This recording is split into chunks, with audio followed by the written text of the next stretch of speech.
સમાચાર સવારમાં આપનું સ્વાગત છે। તાજના તાજા અને મહત્વપૂર્ણ સમાચારો પર એક નજર કરીએ તે પહેલા ચેનલને સબસ્ક્રાઇબ કરી લો।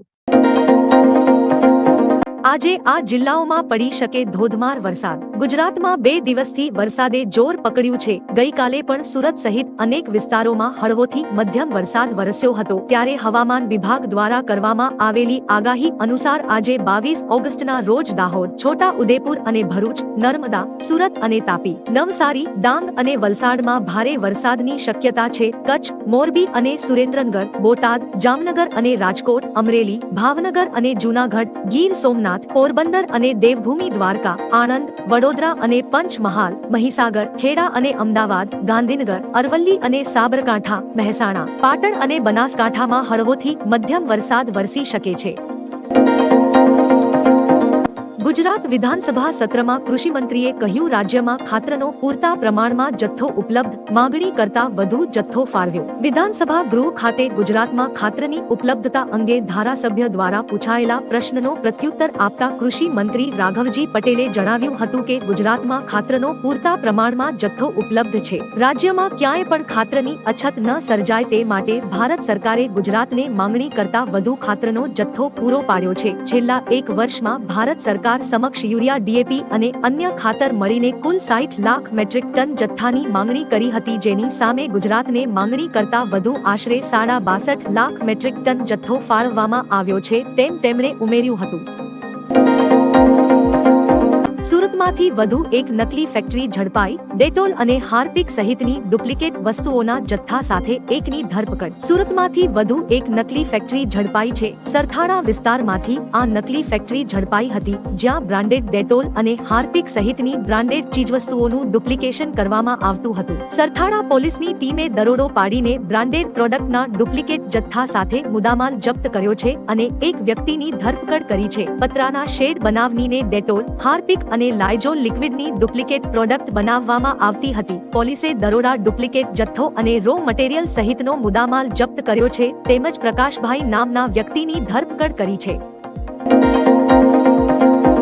ભારત બંધને વડોદરા, દાહોદ તેમજ મહીસાગરમાં મળ્યું સમર્થન। બજારો સજ્જડ બંધ રાખી વિરોધ રેલી કાઢવામાં આવી। સુપ્રીમ કોર્ટના SC/ST આરક્ષણમાં ક્રિમિલેયર પર તાજેતરના ચુકાદા સામે દેશભરમાં વિરોધ કરવામાં આવી રહ્યો છે। આ વિરોધને રાષ્ટ્રીય સ્તર સુધી પડઘા પાડવા માટે ગઈકાલે ઘણા સંગઠનો દ્વારા ભારત બંધનું એલાન આપી વિરોધ રેલી કાઢવામાં આવી હતી। આ વિરોધના પડઘા વડોદરા ખાતે પણ પડ્યા હતા, તો શહેરના ગાંધીનગર ગૃહની બહાર દલિત સંગઠનોના આગેવાનો ભેગા મળીને વિરોધ કર્યો હતો। ભારત બંધને વડોદરા, દાહોદ તેમજ મહીસાગરમાં સમર્થન મળ્યું હતું, જ્યાં બજારો સજ્જડ બંધ રાખી વિરોધ કરવામાં આવ્યો હતો।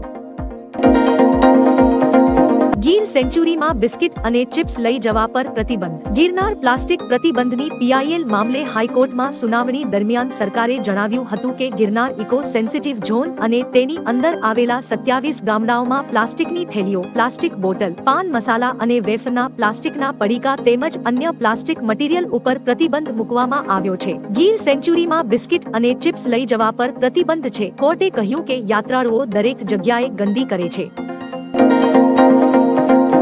અમદાવાદ શહેરમાં મચ્છરજન્ય રોગોએ માથું ઉચક્યું। ડેન્ગ્યુના 345 અને ઝાડા ઉલટીના 541 કેસ નોંધાયા। શહેરમાં વિવિધ વિસ્તારોમાં વરસાદી પાણી ભરાવાને કારણે મચ્છરોનો ઉપદ્રવ વધતા મચ્છરજન્ય રોગચાળો વકરી રહ્યો છે। અમદાવાદમાં 17 ઓગસ્ટ સુધી ઝાડા ઉલટીના 541, કમળાના 299, ટાઇફોઇડના 485, ડેન્ગ્યુના 345 અને કોલેરાના 22 કેસ નોંધાયા છે, જેથી AMC દ્વારા 18 ઓગસ્ટ સુધીમાં અલગ અલગ વિસ્તારોમાં ચેકિંગ કરીને ₹1 કરોડથી વધુનો દંડ વસૂલ્યો છે।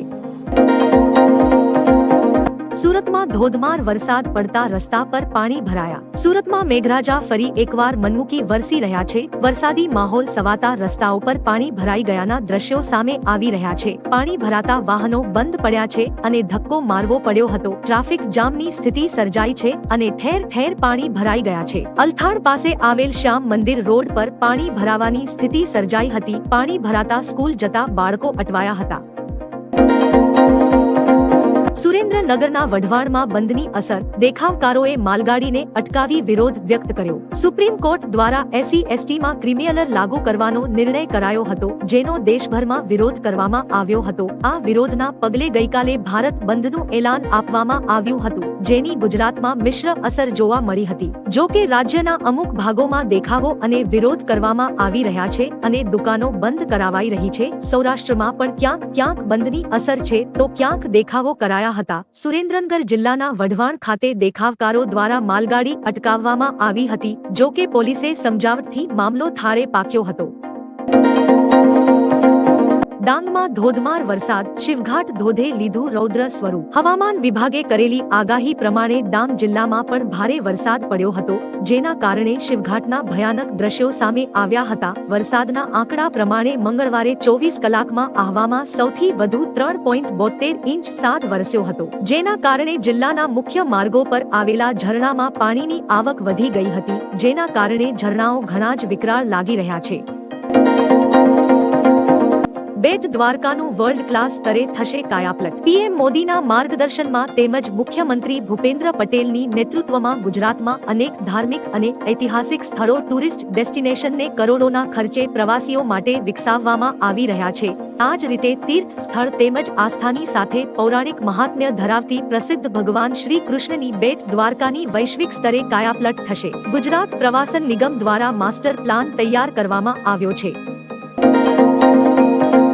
24 કલાકમાં ગુનેગારોને ઝડપીને જેલ હવાલે કરો. ભાભરમાં જૈન સાધ્વીજીની છેડતી બાદ લોકસભાના સાંસદ ગેનીબેન ઠાકોરની પોલીસને અપીલ કરી છે કે ગુનેગારોને 24 કલાકની અંદર જેલ હવાલે કરવામાં આવે. આ ઉપરાંત તેમણે એમ કહ્યું કે રાજ્યમાં ઘર પણ સલામત નથી. ગેનીબેને રાજ્યની કાયદો અને વ્યવસ્થા પર સવાલો ઊભા કર્યા હતા. ઉલ્લેખનીય છે કે ભાભરમાં જૈન સાધ્વીજીની છેડતી કરવાના પ્રયાસ મામલે જૈન સમાજમાં રોષ ફેલાયો છે. હવે ગુજરાતમાંથી નકલી ST કર્મચારી ઝડપાયો. Mehsana Visnagar bus number GJ18Z6835 માં એક મુસાફર પાસે ટિકિટ માંગતા તેણે ST સ્ટાફમાં છું તેમ કહ્યું હતું. ત્યારબાદ શખ્સની તપાસ કરતા તે નકલી નીકળ્યો હતો, જેથી પોલીસ દ્વારા હાલ તેની પાસે રાખેલ નકલી આઈ કાર્ડ સાથે અટકાયત કરવામાં આવી છે. હાલ પોલીસે નકલી કર્મચારીની ઓળખ આપનાર સોની ધવલ અને સચિવની ઓળખ આપનાર રાકેશ પટેલ બંને સામે ગુનો નોંધીને ફરિયાદ દાખલ કરી છે. મફત પગાર લેનાર શિક્ષકોને કરાયા બરતરફ. લાંબા સમયથી બિનઅધિકૃત રીતે ગેરહાજર રહેતા 9 શિક્ષકોને જિલ્લા શિક્ષણ વિભાગ દ્વારા નોટિસ આપી હાજર થવાથી તાકીદ કરાઈ હતી. તેમ છતાં હાજર ન થતા 2006ના ઠરાવ અન્વયે ફરજિયાત રાજીનામું તેમજ બરતરફનો હુકમ કરવામાં આવતા શિક્ષણ વિભાગમાં હડકંપ મચી ગઈ છે. અગાઉ 34 જેટલા શિક્ષકોને બરતરફ કરાયા હોવાના અહેવાલો સામે આવ્યા હતા. ગુજરાત વિધાનસભા ચોમાસુ સત્રની ચર્ચા. રાજ્યમાં છેલ્લા 2 વર્ષમાં 55,000 આવાસો પૂર્ણ કરાયા. ₹1952 કરોડની રાજ્ય સરકારે સહાય ચૂકવી. ગુજરાત વિધાનસભા ખાતે ટૂંકી મુદતના પ્રશ્નમાં રાજ્યમાં પ્રધાનમંત્રી આવાસ યોજનાના લાભાર્થી અંગેની સ્થિતિના પ્રત્યુત્તરમાં શહેરી વિકાસ વિભાગ વતી મંત્રી ઋષિકેશ પટેલે જણાવ્યું હતું કે વર્ષ 2015માં વડાપ્રધાન નરેન્દ્ર મોદીએ આર્થિક રીતે નબળા વર્ગોના લોકોને આવાસની સુવિધા મળી રહે એ માટે હાઉસિંગ ફોર ઓલનો સંકલ્પ કર્યો છે. આ સંકલ્પને સાકાર કરવા મુખ્યમંત્રી ભૂપેન્દ્ર પટેલના માર્ગદર્શન હેઠળ છેલ્લા 2 વર્ષમાં 55,000 આવાસો પ્રધાનમંત્રી આવાસ શહેરી યોજના હેઠળ પૂર્ણ કરાયા છે, જેમાં ₹1952 કરોડની સહાય રાજ્ય સરકારે ચૂકવી છે. સપ્ટેમ્બરમાં આ કર્મચારીઓને મળી શકે છે સારા સમાચાર. કેન્દ્ર સરકાર સપ્ટેમ્બરમાં મોંઘવારી ભથ્થામાં 3% વધારો કરી શકે છે. આ સાથે કુલ મોંઘવારી ભથ્થું 53% થશે, જેને લઈ જુલાઈ ઓગસ્ટના 2 મહિનાનું એરિયર્સ પગારમાં મળશે. સપ્ટેમ્બરમાં DA અને DRમાં 3%નો વધારો જાહેર થઈ શકે છે, જે 1 જુલાઈ 2024 થી ગણાશે. નોંધનીય છે કે DA સરકારી કર્મચારીઓને અને DR પેન્શનરોને મળે છે. અગાઉ માર્ચ 2024માં મોંઘવારી ભથ્થામાં 4%નો વધારો થયો હતો. મલેશિયાના પીએમએ કહ્યું, આશા છે કે લઘુમતીઓ સાથે યોગ્ય વ્યવહાર કરાશે. મલેશિયાના વડાપ્રધાન ભારતની મુલાકાતે છે. તેમણે ઝાકિર નાઇકના પ્રત્યાર્પણ પર પહેલીવાર નિવેદન આપ્યું છે. તેમણે કહ્યું કે જો પૂરતા પુરાવા રજૂ કરવામાં આવશે તો તેની સામે કાર્યવાહી કરવા પર વિચાર કરી શકે છે. ભારતમાં લઘુમતીઓનો મુદ્દો પણ ઉઠાવ્યો હતો. કહ્યું કે ભારત સરકારને કેટલાક ગંભીર મુદ્દાઓનો સામનો કરવો પડે છે, જેમાં એક મુદ્દો લઘુમતીઓ અને તેની ધાર્મિક લાગણીઓને ઠેસ પહોંચાડવાનો પણ છે.